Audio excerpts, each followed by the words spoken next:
오늘 하나님께 주신 생명의 말씀은 사도행전 3장 2절로 10절까지의 말씀입니다.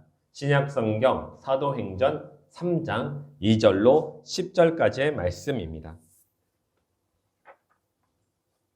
다 찾으신 줄 믿고 한 목소리로 봉독하도록 하겠습니다. 나면서 못 걷게 된 이를 사람들이 메고 오니 이는 성전에 들어가는 사람들에게 구걸하기 위하여 날마다 미문이라는 성전문에 두는 자라. 그가 베드로와 요한이 성전에 들어가려 함을 보고 구걸하거늘 베드로가 요한과 더불어 주목하여 이르되 우리를 보라 하니 그가 그들에게서 무엇을 얻을까 하여 바라보거늘 베드로가 이르되 은과 금은 내게 없거니와 내게 있는 이것을 내게 주노니 나사렛 예수 그리스도의 이름으로 일어나 걸으라 하고 오른손을 잡아 일으키니 발과 발목이 곧 힘을 얻고 뛰어 서서 걸으며 그들과 함께 성전으로 들어가면서 걷기도 하고 뛰기도 하며 하나님을 찬송하니 모든 백성이 그 걷는 것과 하나님을 찬송함을 보고 그가 본래 성전 미문에 앉아 구걸하던 사람인 줄 알고 그에게 일어난 일로 인하여 심히 놀랍게 여기며 놀라니라. 아멘. 아멘. 하나님께서 오늘 우리에게 주신 이 생명의 말씀을 가지고 믿음이 주신 꿈을 이룬다는 15번째 시간으로 믿음의 말을 하자라는 주제로 하나님의 말씀을 증거했을 때 하나님의 크신 은혜를 다 받으시기를 주의 이름으로 축원드립니다. 아멘. 아멘. 자, 우리가 저번 주에는 설 덕담에 대해서 나눴죠. 무슨 덕담을 나눴으면 좋겠을까? 그리고 그 전에 또 14번째 시간을 가졌었죠. 그러니까 지금까지 저희가 생각해 보니까 그런 것 같아요. 우리가 이 믿음이 주신 꿈을 이룬다는 큰 주제로 계속 말씀을 나누고 있습니다. 그리고 소제목으로 나눴고요. 제일 처음에는 믿음의 축복에 대해서 나눴어요. 믿음이 있어야지 축복을 이룬다는 큰 주제를 나눴던 것이죠. 그리고 믿음을 갖고 있는 자에게 주신 하나님의 축복들을 하나씩 나누기 시작했습니다. 그 첫 번째 시간으로는 만남의 축복에 대해서 나눴죠. 하나님께서 믿음을 가지고 있는 자들에게는 공통적으로 주시는 특징이 만남의 축복을 이루게 하시더라고요. 그러니까 험하고 나쁜 사람 만나는 것보다 좋은 사람, 서로 간에 서로 이게 어떤 유익이 되는 사람들, 도움이 되는 사람들, 이런 사람들을 만날 수 있도록 만남의 축복을 더하여 주시더군요. 그리고 이제는 만남의 축복을 이루었는데, 아니, 이 만남의 축복을 어떻게 만들어 갈까? 이 만남의 축복을 가진다 하더라도 이것을 잘 만들어 가야 돼요. 그런데 하나님께서 이 만남의 축복이 있는 자들에게 또한 주시는 축복이 지혜의 축복이었어요. 지혜가 있어야지 그 만남이 정말 형통케 되더군요. 그래서 우리가 그동안 이제 만남의 축복을 나눴고, 그리고 이제는 지혜의 축복에 대해서 나누고 있습니다. 여러분 기억하십니까? 지혜의 축복 첫 번째 시간에 어떤 주제를 나눴는지? 까마득하죠. 한 몇 년 전에 나름 그런 게 있었나 싶지 않습니까? 참 어렸을 것 같아요. 처음에 이제 우리가 나눴던 이 지혜의 축복은 절제였어요. 절제의 지혜에 대해 나눴습니다. 그리고 두 번째는 통찰력의 지혜에 대해서 함께 나눴죠. 그리고 세 번째는 고통 중에 주시는 지혜에 대해서 함께 나눴습니다. 그리고 그 다음에는 하나님보다 앞서지 않는 지혜. 그리고 이제 그 다음부터는 생각의 지혜와 말에 대한 지혜를 함께 나눴어요. 그래서 우리 저번 주에 말에 대한 지혜에 대해서 함께 나눴죠. 이 말에 대한 지혜는 그때 개념에 대해서 함께 나눴어요. 어떤 말을 하면 좋을까?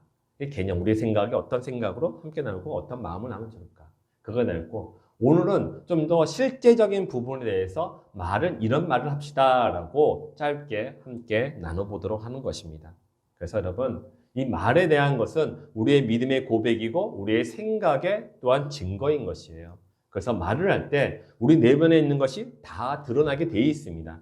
그래서 말을 할 때 주의해야 돼요. 또 주의하는 것은 그 말을 하는데 하나님께서 말에 권세를 더해 주셔서요. 우리가 말하는 대로 이루어지게 만들어져요. 그래서 말은 늘 주의해야 되는 것이에요. 이 오늘 말씀을 준비하면서 아주 예전에 제가 들었던 한 예화가 머릿속에 기억나더군요. 그게 뭐냐면요. 옛날에 이 냉동 창고, 이 길거리에 이제 차 운전하다 보면은 큰 건물로 냉동 창고가 있는 걸 보시는 경우가 종종 있으실 거예요. 이게 어마어마하게 큰 기업적으로 운영하는 냉동 창고가 있었어요. 그런데 이 냉동 창고에서 일하던 어떠한 사람이 늘 일하는 대로 습관적으로 그 냉동실에 왔다 갔다 했어요. 근데 어느 날 실수로 그 사람이 문을 닫아버렸어요. 문을 닫아버렸어요. 그러니까 늘 하던 뭐 생각이 없었던 것 같아요. 문을 닫아버렸어요. 그럼 뭐 생각이 없었어요. 왜 또? 늘 그냥 문 열면 나갈 수 있으니까. 늘 하던 대로 그냥 살았어요. 근데 어느 날 그냥 문을 닫았는데 일을 다 마치고 나가려고 했더니 문이 안 열리는 거예요. 처음엔 깜짝 놀랐죠. 아니 왜 문이 안 열리지? 계속 해봤어요. 이래도 해보고 저래도 해보고. 근데 문이 안 열려요. 그래가지고 옆에 있는 비상벨이 있길래 비상벨을 눌렀어요. 근데 이게 웬일입니까? 비상벨도 고장이 났던 것이에요. 문도 고장, 비상벨도 고장. 그래서 이제 어떡하나 하고 이제 옆에 있던 어떤 큰 뭐 몽둥이 같은 것이 있어가지고 그거 가지고 막 두들겼어요. 밖에 소리를 들으라고. 그런데 이 냉동실이 그 벽의 두께가 어마어마하게 두껍나 봐요. 냉동이 잘 되기 위해서.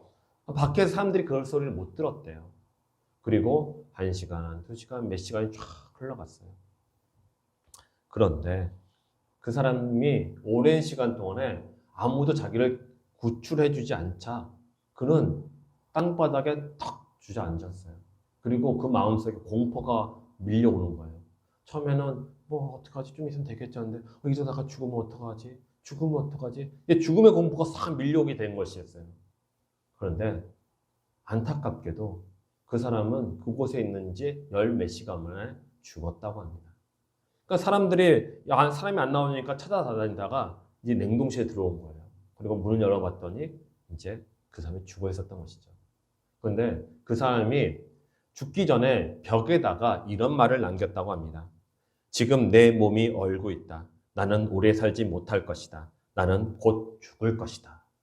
이런 글을 써놨다 합니다. 근데 놀라운 건요. 이 냉동실이요. 아까 문이 고장나고 비상벨이 고장났잖아요. 그러니까 전기 자체가 다 고장난 거예요. 웬만한 것들이. 그러니까 뭐가 또 고장났겠습니까? 냉동 그 시스템, 냉동시키는 그 열이 있잖아요. 차가운 열기. 그것도 고장났던 것이에요. 그러면 그 안에 온도가 높아질 거 아닙니까? 조금씩? 그러니까 이 사람이 사실은 좀 더 버티면 살 수 있었어요. 그런데 지금 이 사람이 죽었어요. 왜요? 나는 죽을 것이다 생각하다가 죽은 것 같아요. 그거 위에 생각이 없어요. 내가 이곳에 있어서 난 살아나지 못할 것이다. 그러니까 물론 그 안에 분명히 차가운 기운이 있었을 거예요. 분명히. 다 없어지지 않았겠죠. 그런데 좀 더 버텼으면 살아났을 것인데 그걸 견디지 못했던 것이죠. 그렇습니다. 이 사람을 죽게 하는 것은 바로 죽음의 공포였어요. 나는 죽을 것이다. 죽을 것이다. 그 공포가 이 사람 하여금 죽게 만들었다고 우리가 볼 수밖에 없는 것이죠. 그렇습니다. 우리가 어떤 생각을 하는가, 또한 우리가 어떤 말을 하는가에 따라서 우리의 미래는 달라진다는 것이에요. 아까 전에 이 사건을 한번 곰곰이 생각해 봤습니다. 그랬더니 이런 생각도 들더군요.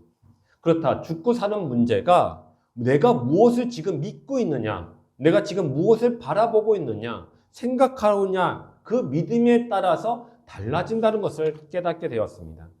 그렇다면 만약 이 사람이 죽기 전에 이렇게 생각했다면 어떻게 되었을까 고민 한번 해봤어요. 이 사람이 과연 내가 이곳에서 살아서 나가게 될 것이다. 내가 살아서 가족에게 갈 것이다. 라고 믿었다면 분명 그대로 이루어질 거라고 저는 믿습니다. 왜냐하면 그 사람이 나는 죽을 것이다 생각해서 죽었잖아요. 그렇다면 반대로 나는 살 것이다 라고 생각했다면 살 것이 아니겠습니까? 우리가 참 신기한 게요. 내가 죽을 것이다. 내가 잘못될 것이다. 나는 할 수 없다. 나의 변화는 일어나지 않을 것이다. 나는 뭐 회복되지 못할 것이다. 나는 치료받지 못할 것이다. 뭐 나는 안 될 것이다. 나는 하는 일마다 다 안 돼. 이런 생각을 하면은 정말 그것이 이루어질 것 같은 생각을 해요, 사람들이.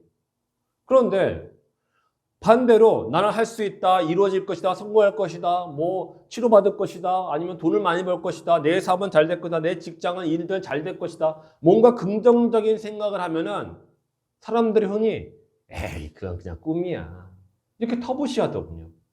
근데 여러분 좀 전에 얘기 나눴지만은 우리가 무엇을 믿느냐, 무엇을 바라보느냐 그거에 따라서 결과는 당연히 달라짐을 믿으시기 바랍니다. 특별히 우리는 하나님께 소망을 둬야 됩니다. 소망을 이루실 수 있는 능력을 가진 사람에게 소망을 두는 건 당연한 거 아니겠습니까? 그래서 우리는 늘 믿음에 합당한 말, 하나님께 합당한 말을 하도록 노력을 해야 됩니다. 이건 노력이 필요한 것이에요. 그러니까 훈련과 연습이 필요하다는 것이죠. 그냥 말로 그냥 아무 생각 없이 또는 그냥 비관적인 말, 그냥 툭툭 던지는 말, 이런 말보다는 생각을 하면서 내 말에 권세가 있다는 걸 생각하고 내가 말하는 바대로 이루어질 것이라는 것을 생각하고서 말을 하시기를 바랍니다. 여러분, 우리는요, 하나님께서 우리 가운데 권능을 더해 주셨다는 거 여러분 다 아시죠? 그래가지고요, 하나님께서는 우리의 말이 땅에 떨어지지 않도록 하신다라고 말씀하셨어요. 그렇기 때문에 우리가 기도하는 것이겠죠. 그렇기 때문에 우리가 찬양을 드리는 거고, 우리가 그렇기 때문에 말씀을 우리의 입술로 고백하게 되는 것이겠죠. 사실적으로 그런 사람이 성경에 나와 있습니다. 누구냐면요, 베드로예요. 베드로. 여러분, 베드로에 대해서 잘 아시죠? 베드로가요, 그의 삶을 곰곰이 이렇게 보다 보면은 그 사람은 정말 믿음하고 전혀 상관없는 사람 같아요. 예수님이 하던 말 또 하고 또 하고 또 하셔도 이 사람은 깨닫지를 못해요. 그냥 그 앞에서는 네네 합니다. 하지만은 잠시라도 뒤를 보거나 잠시라도 세상을 바라보면은 그 사람은 금방 그거 갖고 있는 믿음 다 잊어버리고 예수님이 하신 말씀도 다 잊어버리더군요. 그런데 그 사람이 변화가 되었어요. 예수님을 만나고 예수님이 승천하신 다음에 그 사람은 믿음의 사람이 됩니다. 그 믿음의 사람이 된 이후에 그가 어떻게 말했는지 한번 보도록 하겠습니다. 이렇게 얘기합니다. 베드로가 11 사도와 함께 서서 소리를 높여 이르되 유대인들과 예루살렘에 사는 모든 사람들아, 이 일을 너희로 알게 할 것이니 어찌하라? 내 말에 귀를 기울이라 라고 합니다. 내 말에 귀를 기울이라고 얘기를 하는 것이에요. 그 다음에 또 이렇게 얘기합니다. 이스라엘 사람들아, 이 말을 들으라. 누구의 말입니까? 자기 하는 말이에요. 너희도 아는 바와 같이 하나님께서 나사렛 예수로 큰 권능과 기사와 표적을 너희 가운데 베푸사 너희 앞에서 그를 증언하셨느니라. 이스라엘아, 이 말, 곧 자신의 말을 들으라 라고 말씀하셨던 것이에요.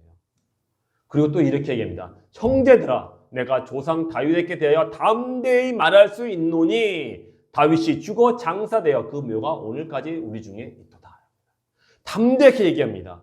이스라엘 사람들 내 말 들으라고 얘기하는 것이에요. 내 말에 귀를 기울이라고 얘기했던 것이에요. 그 사람이 그전에는 믿음이 없는 사람 같았어요. 늘 자기의 유익만 바라봤어요.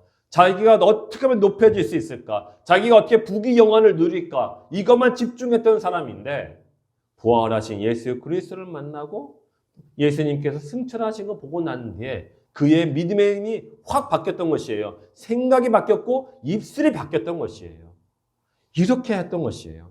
여러분, 이 사람이 이렇게 얘기하면서 복음을 전파했어요. 그랬더니 여러분 다 아실 거예요. 놀라운 일들이 일어났습니다. 그 놀라운 일이 첫 번째 뭡니까? 그 사도 베드로가 얘기했더니 밑에 보면 신도의 수가 3,000이나 더하였더라 합니다. 3,000명이 더하였어요. 와, 놀랍지 않으십니까? 놀랍죠? 3,000명인데. 그런데 여기서 멈춘 게 아니었어요. 어떠한 일이 일어납니까? 맨 밑에 보시면 약 5,000명이 되었더라. 베드로가 말씀을 선포하니까 제일 처음에 3,000명이 되었어요. 그 다음에 5,000명이 되었어요. 그 다음에 어떠한 일이 일어난지 아십니까? 바로 이 말씀이 있어요. 제자의 수가 더 심히 많아지고 허다한 제사장 무리도 이 도에 복종하니라 합니다. 처음에 3,000명이 되었다가 5,000명이 되었다가 그 일은 수를 헤아릴 수 없는 허다한 사람들이 사도 베드로와 제자들이 선포한 그 복음을 듣고 이렇게 사람들이 그에게 돌아왔던 것이었어요. 말의 권세는 그렇게 있는 것이에요. 믿음이 없는 베드로가 얘기할 때는 다들 그의 말을 터부시했어요. 외면했어요. 보잘것없이 얘기했어요. 아무리 귀신이나 뭐 어떤 믿지 않는 사람들이 있을지라도 복음을 전도했을 때 그의 말들을 듣지 않았어요. 그런데 사도 베드로가 믿음을 갖고 예수 그리스도의 이름에 힘을 힘입어서 그가 선포하자 그의 말에 권능이 임했어요. 그랬더니 3,000명, 5,000명, 그 다음에 허다한 사람들이 죽게 돌아왔던 것이죠. 이러한 베드로의 권능이 우리 가운데 있음을 믿으시기 바랍니다. 우리의 입술에 다 있어요. 다 있는 것이에요. 상대방한테 축복의 말을 하면은 그 축복이 그에게 흘러갑니다. 그리고 여러분 그거 아셔야 돼요. 믿음의 원리는요. 내가 저 사람을 축복했어요. 근데 그 사람이 받을 만한 사람이 아니라면은 그 축복이 누구한테 돌아옵니까? 나한테 돌아온 것이에요. 그래서 예수님께서 누구 어떤 집에 가거든 너희는 그 집의 평안을 위해서 말하라. 평안을 선포하라. 말하라고 했던 것이었죠. 그런데 그 사람이 받을 만한 사람이 아니면은 그 평안이 너희에게로 돌아오리라고 말씀하셨던 것이죠. 그렇기 때문에 우리는 축복의 메시지를 하면 할수록 그 축복에 굉장히 권능이 있는 것이에요. 내 입술에 축복이 있고 상대방의 축복이 있고 받지 않으면은 나한테 2배로 돌아오게 되는 것이고 그렇다면은 우리는 축복의 말을 할 필요가 있는 것이죠. 우리한테 유익이 있으니까. 하나님은 우리들에게 그렇게 말씀하신 것이에요. 그렇습니다.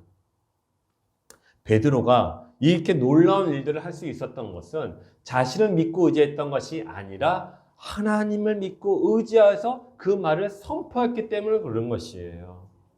우리가 입술로 고백하지 않습니까? 다른 사람 칭찬하고 다른 사람한테 어떤 좋은 말 이런 말 하면은 부끄러워서 못하는 경우가 많아요. 아이 굳이 내가 할 필요 있겠어? 아니면 저 사람한테 내가 이 말 해도 저 사람이 내 말 듣겠어? 하면서 하지 않은 그런 주저함이 우리 가운데 종종 있거든요. 그런데 여러분 우리는 우리가 갖고 있는 이 입술로 다른 사람을 축복하라고 하신 이가 바로 하나님이세요. 그렇기 때문에 그 축복의 말을 하시기 바랍니다. 누구의 힘에 힘입어서? 하나님, 예수 그리스도의 힘에 힘입어서 선포하시기 바랍니다. 그것이 하나님의 뜻인 것이에요. 여러분, 오늘의 말씀도 보십시오. 베드로가 그 태어날 때부터 걷지 못했던 그 사람에게 어떻게 이야기했습니까? 베드로가 이르되 은과 금은 내게 없거니와 내게 있는 것을 너에게 주노니 나사렛 예수 그리스도의 이름으로 일어나 걸으라 라고 그가 선포했던 것이에요. 자신의 이름으로 내 능력으로 내 힘으로 아니요. 예수 그리스도의 이름으로. 여러분 예수 그리스도의 이름으로 했을 때 열매가 맺히게 되는 것이에요. 그랬을 때 우리가 하나님의 은혜를 경험하게 되는 것이죠. 사랑하는 성도 여러분, 우리가 믿고 의지하시는 분이 누구십니까? 바로 전능하신 하나님이십니다. 우리가 온전히 우리의 인생을 맡기고 우리가 하나님과 함께 동행했을 때 하나님께서 우리를 통해서 하나님의 나라와 또한 그의 그 구원하심을 확장시키고 또 많은 사람들에게 흘러가게 하셨던 그 하나님이 우리들에게 무슨 복을 주십니까? 하나님께서 평안의 복을 주심을 믿으시기 바랍니다. 그렇기 때문에 하나님의 그 말씀에 의지할 필요가 있고 하나님의 말씀에 따라 순종할 수 있게 되는 것이죠. 사랑하는 성도 여러분, 우리는 이것을 꼭 기억하시기 바랍니다. 이게 안 나왔네? 네. 우리는 늘 자신을 믿고 또 자신을 의지하고 나가는 것이 아니라 하나님을 믿고 의지하는 것이죠. 그랬을 때 하나님이 나를 통해서 일하시고 나를 인도하사 이루게 하실 줄 믿으시기 바랍니다.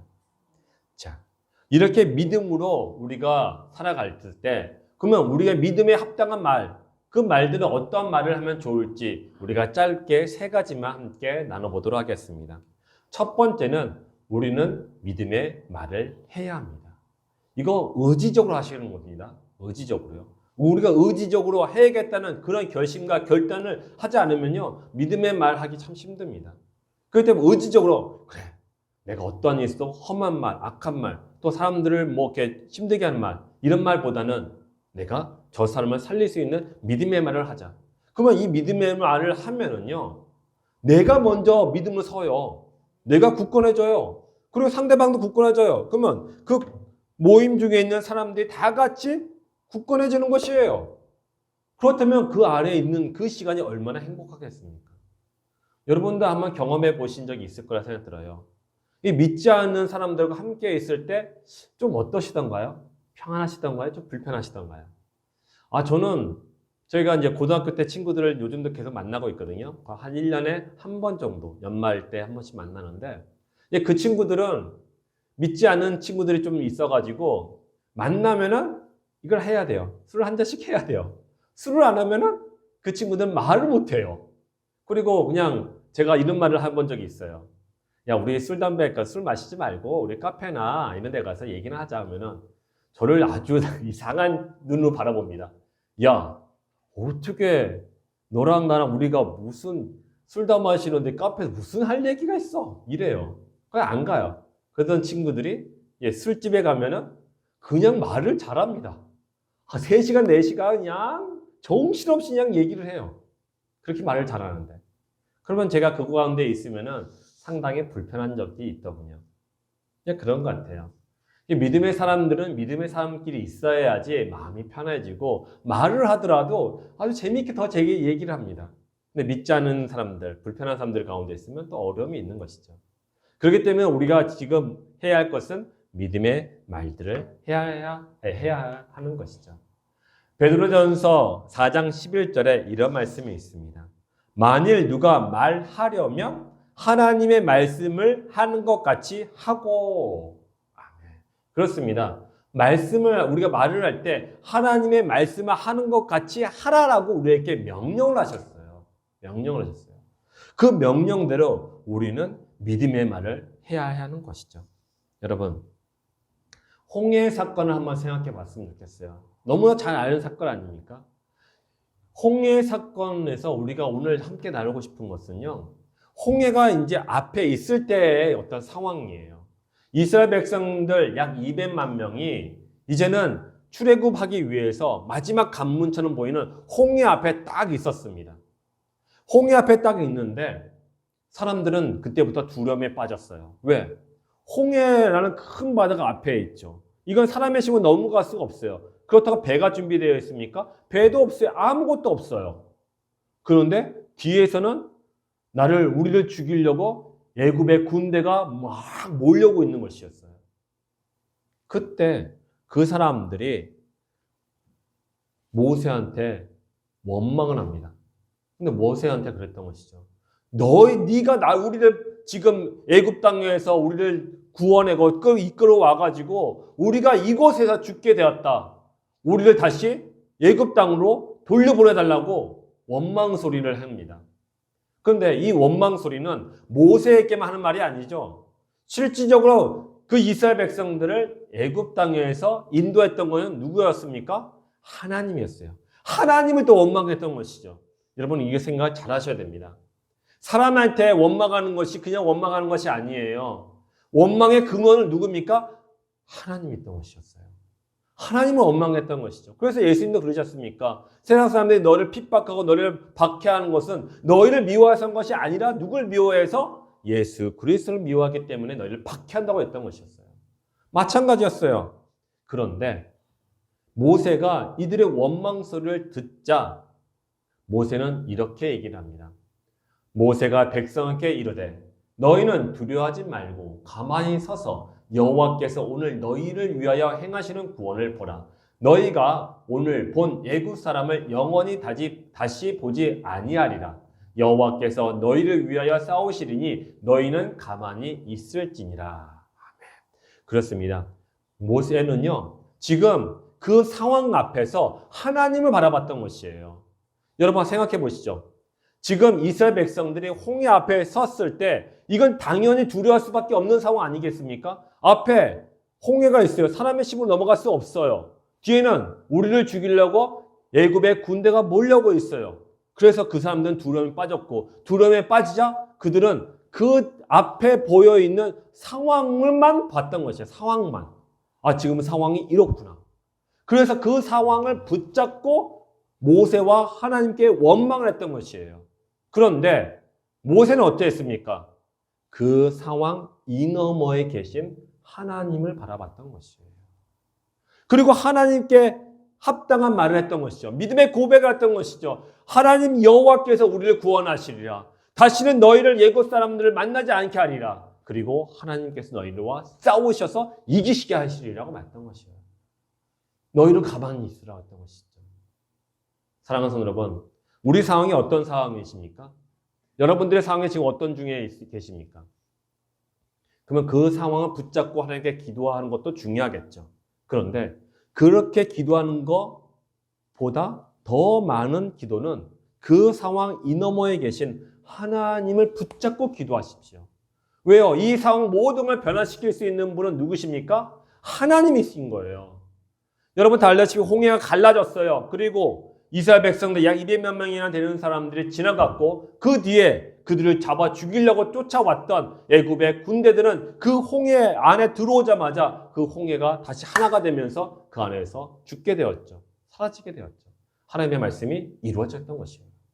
사랑하는 성도 여러분, 우리는요 하나님을 붙잡고 나가야 되는 것이에요. 왜냐하면 하나님께서 언약하신 것은 반드시 이루신 하나님이기 때문인 것이죠. 이를 믿으시기 바랍니다. 믿음을 나가시기 바랍니다. 여러분 믿음을 기도하시기 바랍니다. 그러면 믿음의 입으로 고백되는 기도가 반드시 하나님께서 듣고 응답하실 줄 믿으시기 바랍니다. 그랬을 때 우리의 속사람이 살아나게 되는 것이에요. 생명은 누구의 것입니까? 하나님이 끼고 하나님 그 자체가 생명이세요. 그렇기 때문에 우리는 하나님을 영접한다. 곧 말씀을 우리 안에 받아들인다는 것은 내 안에 생명이 솟아나게끔 한다는 것이에요. 생명수가 우리라고 터져 나온다는 것이겠죠.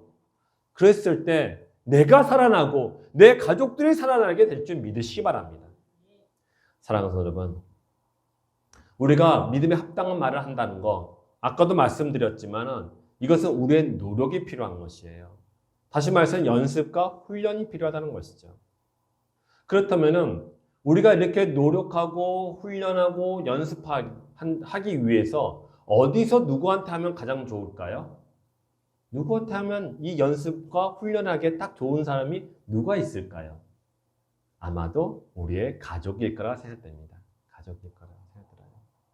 여러분, 그래서 가족들한테 그 훈련의 말을 하세요. 속은 그냥 답답하겠죠. 그냥 환장하겠죠. 그럴지라도 말로는 그런 말을 하는 것보다도 말로는 그 사람을 살릴 수 있는 긍정적인 메시지를 던져주세요. 그리고 이 부정적인 마음들 있잖아요. 생각들. 이걸 누구한테 이야기하면 좋을까요? 하나님한테. 그 원통함이 있잖아요. 억울함도 있고 그 한탄스러움이 있잖아요. 그거를 사람들에게 얘기하는 것보다도 먼저는 하나님께 다 드리세요. 그래서 하나님 이 내 마음을 받아주셔서 이것을 바꿔주시옵소서. 그렇게 하시기 바랍니다. 그래서 여러분 이러셨으면 좋겠어요. 옆에 남편이 있지 않습니까? 남편이요? 남편이 있는데 그 남편이 딱 보기에 너무 아니다 싶으면은 뭐 얘기를 안 할 수 있겠지만 너무 아니다 싶을 정도가 아니라면은 한 번쯤 이런 말을 하면 어떨까요? 와, 자기 오늘따라 멋있게 보이는데? 죄송합니다. 여러분들의 마음을 힘들게 한 것 같군요. 아니, 계속 보다 보니까 역시 내 남편 당신이 최고야. 네? 이런 말 한 번 좀 이렇게 인사성 서비스로 한번 툭툭 날려주세요. 예? 근데 여러분 그거 아시죠? 이게 빈말이라는 거 알면서도 남자들은 은근히 좋아요. 제가 경험자 아닙니까? 우리 아내가 저한테 그냥 툭 던지는 말이 있어요. 그냥 지금 비슷한 말들. 좀 남사스럽죠. 뭐 사랑합니다. 뭐 이런 말들 뭐. 예? 뭐 잘생겼다. 뭐 이런 얘기들 뭐. 뻔히 알잖아요. 이게 어떤 말이란 거. 입 서비스라는 거 알잖아요. 그런데 자기 왜 이렇게 못생겼어? 영 아니야. 이거보다는 머릿속에 오래 남아요. 남자도 좀 이렇게 자아에 좀 취하는 경우가 많거든요. 그래서 그런 말도 한번 툭툭 던지세요. 와, 이렇게 좋잖아요. 그 남편들은 아내가 해주시는 밥들 먹으면서 저도 노력하겠지만은 맛있네. 이렇게 칭찬의 말 한마디. 그리고 그냥 저 또한 서비스겠지만은 오늘따라 되게 이뻐 보이는데 화장 필요 없겠다. 화장 안 해도 되겠다. 뭐 이런 말들. 좀 좋은 말들이 있잖아요. 그러니까 좀 남사스럽지만 그래도 좀 이렇게 좀 하면 좋잖아요. 예? 그러니까 그런 믿음의 말들 정말 이 사람이 지금은 영 아니지만은 앞으로 이렇게 멋있는 사람이 될 것이다. 또 이 사람이 지금 내가 보기에는 나이가 들어서 주름이 있지만은 그래도 내 눈 보기에는 참 아름답구나. 난 자기같이 이 세상에 제일 이뻐. 뭐 이러다 보면 정말 그렇게 될 줄 믿습니다. 이렇게 믿음을 한 번씩 하는 것이겠죠. 그렇지 않습니까? 저는 예전에 영화를 본 적이 있는데 그 영화에 보니까 이런 대사가 있은 적이 있어요. 이제 아내가 일찍 이제 소천했어요. 그리고 두 딸과 함께 사는 호라비. 이분들이 함께 저녁 식사를 준비하는데 이 딸이 다 컸어요. 그래서 아빠한테 물어보는 거예요. 아빠, 엄마가 어땠어요? 젊었을 때 어땠어요? 그랬더니 그 아빠가 그런 거예요. 그러게, 니네 엄마는 늘 젊고 나는 늘 늙어가네? 이런 식으로 얘기하는 거예요. 그러니까 이 딸이 이게 무슨 말인가 했던 거죠. 그러더만 아빠가 뒤에 있는 가족 사진 한번 딱 쳐다보게끔 한 거예요. 눈짓으로. 그랬더니 그 아이들이 어렸을 때 엄마와 함께 찍었던 그 사진 속에 엄마는 젊었죠. 근데 그 아빠는 나이가 들어서 쭈글쭈글해지고 할아버지가 됐던 것이죠. 그러면서 그분이 그런 거예요. 나도 함께 나이가 들어가 늙어가는 아내가 있었으면 좋겠다. 그렇게 말을 하더군요. 여러분, 그런 것 같아요. 부부도 그렇고 가족이라는 게 함께 지내온다는 거, 함께 얼굴에 주름이 생긴다는 거, 함께 몸이 힘들어가고 있다는 거, 나 홀로가 아니라는 거, 그것이 하나님께 주신 우리들께 큰 축복인 줄 저는 믿습니다. 그렇기 때문에 그런 말들을 하실 수가 있으면 좋겠습니다. 또한 이런 말이 있더군요. 홀로 서기를 하라. 그렇다면은 혼자 있다 보면은 그동안 내가 혼자 살아왔던 것이 아니었구나라는 것을 깨닫게 될 것이다 라고 하더군요. 혼자 있다 보면은 내가 지금 혼자 살아왔던 것이 아니었구나. 내 주변에 있는 내 가족들, 내 주변에 있는 지인들, 그들과 함께 내가 살아왔구나라는 것을 깨닫게 됩니다. 그렇습니다. 여러분, 우리는요, 믿음으로 세상을 보면은 희망이 보입니다. 하지만 사람의 눈으로 세상을 보면은 죽음밖에 보이지 않는 것이죠. 그렇기 때문에 우리는 믿음으로 세상을 바라보시면서 늘 마음속에 우리가 하나님을 바라보시길 바랍니다. 바라봐야 돼요. 하나님을 우리가 한순간에 바라보지 아니한다면요, 우리가 쉽게 사람의 눈으로, 사람의 생각으로 그곳을 바라볼 수밖에 없는 것이죠. 예전에 손영원 목사님이 이런 말씀을 하시더군요. 우리가 어떻게 앞으로 살아갈지를 고민하지 말고 우리가 어떻게 죽을까를 고민하라라고 하더군요. 근데 그런 것 같아요. 우리는 죽음을 향해 가지 않습니까? 살아가고 있는데 그 살아가는 동안에 우리가 진정 내가 지금 하나님을 바라보고 있는가 아니면 세상을 바라보고 얘기를 하고 있는가 한번 고민해 볼 필요가 있다고 생각됩니다. 자, 두 번째는 도움의 말을 해야 됩니다. 도움의 말. 이사야서의 말씀 보면 이런 말씀이 있더군요. 주 여호와께서 학자들의 혀를 내게 주사 나로 자를 말로 어떻게 도와줄 줄을 알게 하시고 아침마다 깨우시되 나의 길을 깨우치사 학자들 같이 알아듣게 하시도다. 아멘. 지금 이사야 선지자가요, 하나님께 이렇게 기도했던 것이었어요. 여러분 다 알다시피 이사야 선지자가 하나님을 몰랐던 또 하나님께 기도하지 않았던 사람이 아니에요. 하나님을 잘 알았어요. 날마다 하나님께 기도했던 사람이에요. 근데 그 기도했던 사람이 오늘 이같이 기도했던 것이에요. 주여 내게 학자들의 혀를 내게 주옵소서. 그래서 무엇을 하기 위해서 공고한 자들을 어떻게 도와줄지를 알게 하여 주옵소서. 그리고 아침마다 나를 깨워 주셔서 내 길을 열게 하시고 하나님의 그 목소리, 하나님의 음성을 듣게 하여 주시옵소서. 그래서 무엇을 위해서? 하나님의 나라 또 다른 사람의 영혼을 위해서 내가 살아가게 하여 주옵소서 했던 것이에요. 여러분 정말 저는 이 말씀을 묵상하면서 정말 이 이사야 선지자의 마음이 제 마음에 와닿더군요. 우리는요 단 한순간이라도 하나님을 바라보지 아니한다면은 다 한순간에도 하나님의 음성을, 하나님의 말씀을 묵상하지 아니한다면 우리는 정말 다른 사람을 어떻게 도와줄 줄 모르는 그런 사람들이 될 수밖에 없다는 것이에요. 그래서 이사야 선지자가 날마다 그렇게 기도했을 것이에요. 이렇게 기도했을 것이에요. 주여 내게 학자의 혀를 내게 주옵소서. 그래서 정말 힘들고 어렵게 살아가는 저 영혼을 위해서 내가 어떤 말을 할 수 있는지를 나로 하여금 알고 깨닫게 하여 주옵소서. 주여 내 길을 열어주시고 내 눈을 열어주셔서 주의 말씀의 뜻을 깨우쳐 주시옵소서. 그래서 나로 하여금 주의 뜻, 주의 사랑, 구원하심을 전하게 하여 주옵소서. 여러분 한번 잘 생각해 보세요. 이사야 선지자처럼 하나님을 깊이 알았던 사람이 누가 있습니까? 그럼에도 불구하고 날마다 이렇게 기도했던 것이에요. 날마다 기도했던 것이에요. 한순간이라도 나는 하나님 없이 못 살겠다. 내가 한순간이라도 하나님이 없으면은 내가 내 입술로 범죄할 것이다라고 그런 마음을 먹었던 것이었죠. 그래서 그는 하나님께 이렇게 기도했던 것이에요. 그렇다면 우리도 그래야 되지 않겠습니까? 아침마다 일어나서 우리가 기도하는 제목들이 여러 가지가 있을 거예요. 그런데 오늘 이 말씀을 붙잡고 이 한 주간을 기도하셨으면 좋겠어요. 주여 내게도 학자의 혀를 주옵소서. 또 내 길을 열어 주옵소서. 그래서 공고한 자들에게, 불쌍한 자들에게, 어려움 가운데 있는 자들에게 어떻게 도와줄 수 있는 말을 할지를 알게 하여 주시옵소서. 그리고 나로 하여금 그 말을 할 수 있도록 나를 인도하여 주옵소서. 라고 기도하시길 바랍니다. 세 번째는 칭찬의 말을 해야 합니다. 칭찬의 말. 잠언서 16장 24절에 이런 말씀이 있습니다. 선한 말은 꿀송이 같아서 마음에 달고 뼈에 양약이 되느니라. 아멘. 선한 말은 꿀송이 같다고 합니다. 그리고 마음에 달아서 양약이 된다는 것이죠. 다시 말해서는 선한 마음과 말은 상대방께 꿀송이처럼 달고 또 양약, 좋은 약이 된다는 것이에요. 그렇다면 선한 말은 어떤 말일까요?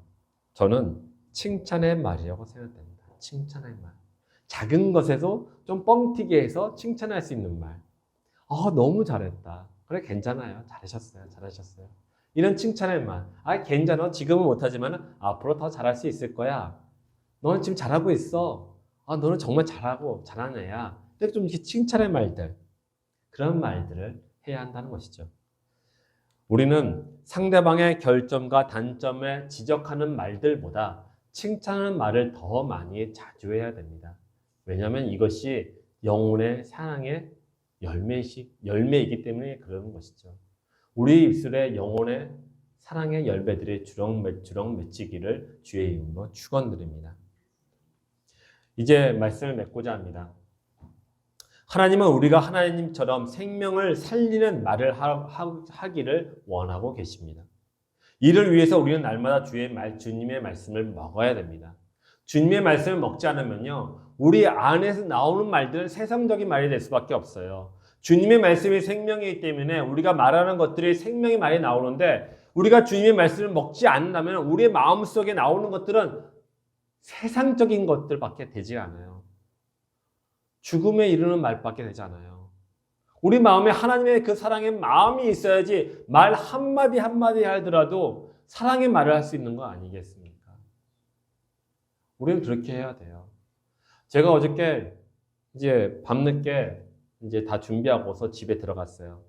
집에 들어가가지고 이제 아이들과 함께 이제 뭔가 시간을 보냈어요. 그런데 제가 그때 문득 드는 생각이 지금 아니면은 안 되겠다 싶은 말이 있더군요. 지금 이건 꼭 해야겠다. 그래서 그 말을 했어요. 그런데 분위기가 쫙 안 좋아지는 거예요. 안 좋아지는 거예요. 그래서 이제 한참 애들하고 얘기를 했죠. 근데 생각해 보니까, 이제 얘기 다 하고 나서 생각해 보니까, 그렇다. 내가 몸이 피곤하다 보니까 이 말에도요, 사랑이 없었던 것이에요. 그냥 그 상황만, 그 나의 조급함만, 내가 이 말을 해야겠다는 그 욕구만 있었던 것이에요. 그래서 그 분위기가. 그래서 하고 나서 애들하고 얘기하고 나서 혼자 있을 때 회개를 했습니다. 회개를 했죠. 그렇다. 내가 날마다 주의 말씀을 먹고 있고 주께 기도한다 하더라도 내 마음 가운데 사랑이 없으면 그저 하늘에 울리는 꾀거리 소리밖에 안 되는구나. 다시금 회개했습니다. 그래서 회개하는 마음으로 여러분들께 고백하는 거고요. 그렇습니다. 여러분, 우리는 주님의 말씀을 먹어야 돼요. 말씀 안에 사랑이 있고 생명이 있습니다. 그 생명이 우리의 입술을 나와졌을 때에 그것이 열매가 되고 우리 모두를 살리게 될 줄 믿으시기 바랍니다. 그래서 오늘 하나님께서 우리에게 주신 말씀처럼 우리의 입술로는 믿음의 말, 도움의 말, 칭찬의 말을 하시기를 노력하시기를 바랍니다. 노력하시기 바랍니다. 자, 우리 함께 찬양을 드리고 우리가 기도하는 시간을 갖도록 하겠습니다. 역사하실 줄 믿사오며 우리 구주 예수 그리스도의 이름으로 기도드렸습니다. 아멘. 축도하겠습니다. 예수 그리스도의 십자가의 구원하심과 우리 하나님 아버지의 극진하신 사랑과 성령 하나님의 도우심이 오늘 주의 말씀에 따라 오직 믿음의 말, 도움의 말, 칭찬의 말을 하겠다고 다짐하는 우리 주님의 교회 성도들 머리 위에와 가정 위에 이제로부터 영원까지 항상 함께 있을지어다. 아멘. 아멘.